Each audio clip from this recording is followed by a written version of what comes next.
नमस्ते परिणाम भोजपुरिया जहान हम अनिकेत तिवारी हम अंकित तिवारी रोवा लोग के स्वागत कर रहल बन जा हमनी के दोनों भाई रोवा लोग के भाषा वाला रिएक्शन चैनल बीएफसी रिएक्शन में। जी हाँ भाई लोग आप पीछे से रिपीट करेंगे बेचारा चक्कर में गवा जरा बोला का बोले कि तू बोले कि तारे ना बोला बोला बोला बोले कि ये रहे कि काल हम अथी हो गए का गड़बड़ा गए एगो हम डीपी देखनी जौना से हम बुर्बक बन गए भैया ई तो का हम कहीं आजकल इसन बहुत ज्यादा धोखा खाए के मिलता। घटना घट एंजल परी एंजल प्रिया एंजल का लगा के फोटो लगा के नाम मत रखो मैसेज वैसेज कर देता रही सब ओकरा बाद पता चलता कि वहाँ के 60 बरिस के बानी तो वहाँ के 40 बरिस के ई जो कि आम घटना हो चुकल बा। हर दिन न्यूज में आप लोग आज तक देखा तो टॉप 100 तो ऐसा घटना तो आप लोग के लास्ट में पहले देखा तो न्यूजवा शुरू होला तो पहले 10-20 को बड़ा बढ़िया बढ़िया न्यूज ओकरा बाद ये शुरू होला हेजा भइल मर्डर हेजा उनका जो भगल हिंगा हो जरा तो देखा जाओ तो यही मुद्दा पर पावर स्टार घटना पवन भैया के साथ घट गई बा। और यही पर जो कि गाना बना दे बड़े कि एक भौजी ने लूटा कुंवर वाला डीपी लगा के तो यही गाना पर आज जो कि रिएक्शन करम जा गाना के ऑडियो और वीडियो दोनों ही रिलीज हो चुकल बा और आप लोग खूब ज्यादा प्यार दे रहल बन जा। बस हमनी के लेट हो गइल बनी जा रिएक्शन लेवे में तो आप लोग की काफी डिमांड रहे प्रियदर्शी गाना के लिखले बारे तो भैया एक गाना इतना बढ़िया बनल बा एकरा पीछे कितना टीम मेहनत के लिए बिया के मेहनत के लिए बा ओकरा बारे में बात कर लिया जाओ तो ई गाना जो कि भैया रिलीज बा कोना कंपनी पर हो ई गाना जो कि शुभ लाभ फिल्म्स नया चैनल बा एक गाना पर एक कंपनी पे गाना रिलीज भइल बा। एक गाना में आप लोग पवन सिंह और अंकिता सिंह के मधुर आवाज सुने के मिली। एक गाना के प्रिंस प्रियदर्शी जो कि लिखले बारे और एक गाना के म्यूजिक डायरेक्टर बारे प्रियांशु सिंह जी। एक गाना के कोलैबोरेशन बारे अमित सिंह जी कॉन्सेप्ट बा दीपक सिंह जी के मैनेज बाय जो कि इंस्पायर म्यूजिक द्वारा जो कि मैनेज कइल जा रहल बा। और एक गाना में पवन सिंह और शायद हीरोइन के नाम हम महिमा सिंह जो कि जबरदस्त परफॉर्मेंस के लिए वालों तो मिला जुला के इहे टीम में गाना में काम के लिए बिया बहुत ही बेहतरीन टीम है और बहुत ही आजकल नया नया गाना पर मेहनत करल बिया। कई मार्केट में नया नया गाना दे रहल बिया तो इहे टीम जो कि गाना पर मेहनत के लिए बिया तो आप लोग भी सतर्क रह जा पवन भैया जो कि सतर्क आप लोग कहले बारे कि भाई अब हम ऑनलाइन ब्लॉग हो ना करो वीडियो देखम जा तो और बढ़िया समाज और मजा आई कहे गाना तो लोग सुनिए ले बनी जा का सावधानी बरते के भरुए। जी हां ई पवन भैया बताइले बारे फुल डिटेल चल के देगे रिएक्शन शुरू कई जा। शुभ लाभ फिल्म कुमार वाला डीप कौन भैया सोचले है कि नाम हीरोइन मिल जाई शादीशुदा महिमा सिंह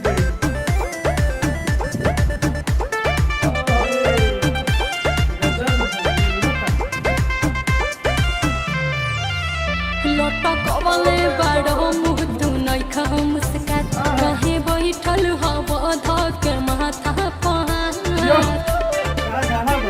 जान लोटा कवले बड़ो तू नहीं खा मुस्कात कहे बैठल हवा धक माथा अरे ऑनलाइन लो अपना करो गम में डूबल पानी धोखा खा पर क्या मुझे एक भौजी ने लूटा रे कुंवर वाला डीपी लगा के मुझे एक भौजी ने लूटा रे कुंवर वाला डीपी लगा के जा दो हमें बेचैनी का है अभी कौन भैया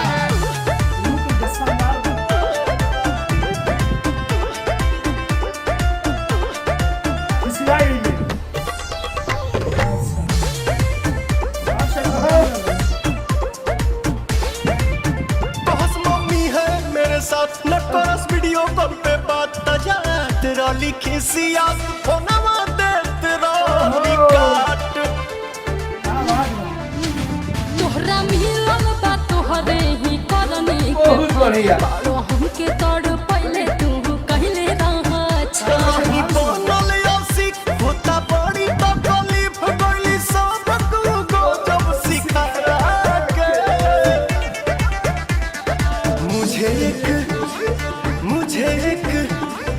मुझे एक भौजी ने लूटा रे कुंवर वाला डीपी लगा के मुझे एक भौजी न लूटा रे कुंवर वाला अच्छा डीपी म्यूजिक लगा लगाता के है। अरे वाह गाना बाटे भाई दिल जीत रहे पवन भैया बहुत चैटिंग कर रहा है वीडियो कॉल करने क्या वैसे और मिलन हां पटकन बात हम क्या करब पीक में इनर के पारी दुरारी कैसे करी दसैया वाला होके हूँ कैली धोखा धारी वो तो है काम करता रहा मैं छोड़ वाला होके जाएगा न कैला तू गलती जवन अफसोस मत कर प्रिय दरसी पवन देहो कैसे भुलाई दिली आदत धराई रातों रात भर हमसे बतिया के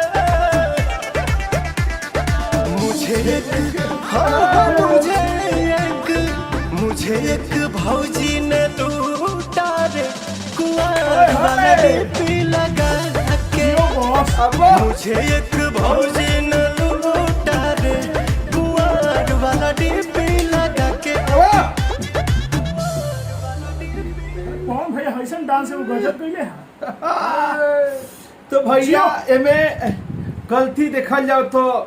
भौजियों के नहीं खे काहे कि हो हे काम करत रे भौजी के बात। मेहरारू के रहते हुए भी जाके चैटिंग कर रहल बाड़े ई लिखा देखत तो उन ठीक बरत पहिला। के रहते हुए हाँ, चीटिंग ठीक करा। पहिला काम ठीक पहले दोनों आदमी बढ़िया का ठीक दोनों बा। आदमी को बढ़िया सजा हाँ, मिलल हा जौन दोनों बुझाई लगी एगो नाम हमारा मिल गेल हम शादीशुदा बानी देखा है घर वाली बाहर वाली दोनों ज्यादा रखा पवने भैया के बुझाता हां तो बुझाई इनके नो करे का भइल हाँ तो रात रात भर आदत धर आ गई हां तो घर वाली बाहर वाली के चक्कर में पड़ल लो जहां जे दू गो नाई पर रात और रखबा सबसे बड़ बात किनकर घर वाली ठीक रहे तो वो सब छोड़ा ना जहाँ जे दू गो नाई पर लात रखबा लो बबुआ तन पार होखे वाला बड़ा ना कहीं के कहीं बीच में गिरे वाला काहे कि दोनों नाई जब है जइयन तनु त टंगरी हइसे हो जाए ओकर बाद डूब के मरबे करबा लो तो बढ़िया वीडियो भी बनल बा एगो नया टॉपिक पर जो कि आप लोग गाना सुने के मिलल अब वीडियो में इहो बा बबुआ कि सब के चक्कर में पड़ला के बाद उहे हाल होखे वाला बा कहले अनु कि इंदर के परी वाला फोटो लगा के तो आजकल तो भैया कई गो आप लोग के भी रिक्वेस्ट आवत हो एंजल प्रिया का करके आप लोग नाम पर मत दीजिए भाई भोजपुरी में नाम पर बहुत विवाद हो रहल बा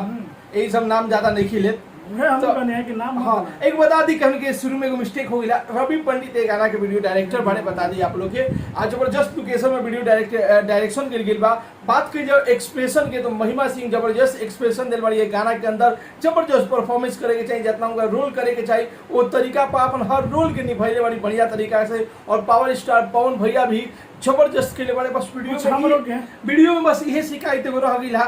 कि थोड़ा सा ड्रेसिंग अलग दिखावल जाए कुंवर वाला डीपी जो जब बात करत रहे उहे ड्रेस बा शूट कर रहल वाले वीडियो उहे ड्रेस बा काहे कि रवि पंडित जी ऐसा बहुत कम उनका ऐसा वीडियो आवेले से जोना में एक ही लोकेशन पर एक ही ड्रेस पर खींचे ले वो तो इतना बढ़िया डायरेक्टर हमन की इतना बढ़िया से वीडियो को बनावे ले लेकिन देखनी है ये वो शिकायत लगला हाँ कंपनी छोट भी ऐसे तो ना हो जो भी एगो कारण हो सकता भैया लेकिन थोड़ा सा का होत न कि एगो ये देखावल जाए कि कुंवर वाला डीपी पर जो थंबनेल पर फोटो लगा रहे ऑडियो के कि power star Pawan Singh channel लगेले पड़े तो मुझे लगे कुछ नया देखे के मिली लेकिन देखा नहीं है जब बैकग्राउंड में भी उहे फोटो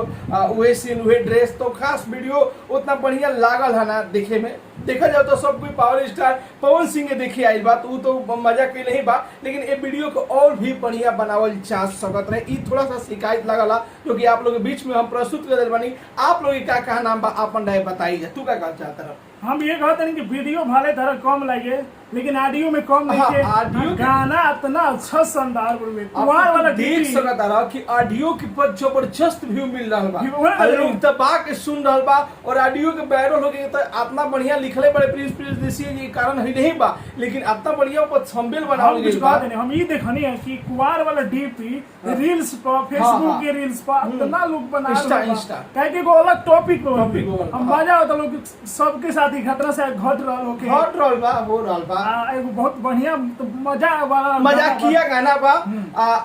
ऑडियो के लोग खूब ज्यादा पसंद कर रहा बा खूब ज्यादा देखा था ऑडियो पर नया थंबनेल देखे मिलल बा नया पावर स्टार पवन हाँ, सिंह ई लुक बात देखे लोग मिलल बा अलग है। बस इहे को थोड़ा सा खटास रहला हमरा मन में खटकला सोचने के भाई लोग के साथ शेयर कइल जा दोनों अंतर में एक ड्रेस हाँ हाँ अंतरा ना जिसे को होला कि वो बैकग्राउंड के सीन जब बात करता रहे पवन भैया भाभी से चैटिंग कर रहा बड़े वीडियो कॉल पर वो मैं थोड़ा अलग ड्रेस पहना दी लोग तो उतने दिखे देखे में और बढ़िया लगी। तो थोड़ा सा ये भैया हमारे शिकायत रहे, आप लोग क्या कहना बा अपन राय जरूर ही कमेंट बॉक्स में बताइए और ये वीडियो के ज्यादा से ज्यादा लाइक करी जा, ज्यादा से ज्यादा शेयर करी जा। मिलते हैं भैया अगला वीडियो में कोई नया रिएक्शन के साथ है, तब तक के लिए bye bye, take care. Bhojpuri में एकता बना के रखिए।